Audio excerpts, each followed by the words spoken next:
Welcome to Singing with Ron!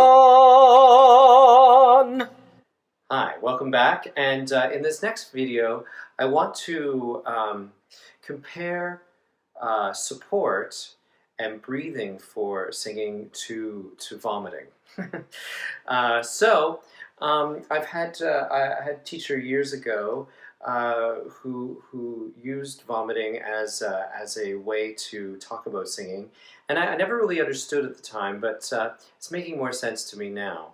Also, I also had a teacher that talked about valves.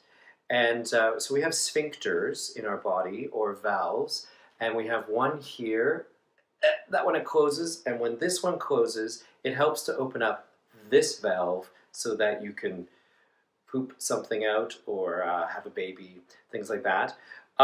Or if you do the opposite and you close this valve and you open this valve, that helps you to puke something out. So try that. Try feeling like what the feelings of puking are in your belly. So when I do that, I feel this going in down here and this going out.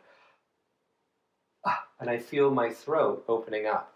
So this is a really great metaphor for finding support, nice low support for singing.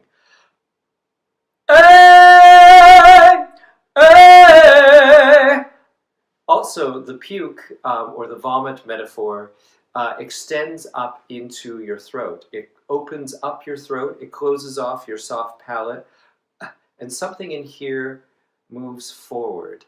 I think there's a little muscle in here called your CT muscle, your cricothyroid muscle. It engages and things kind of tilt forward, which helps you for a more belty-like sound. So that is puke support. There you go.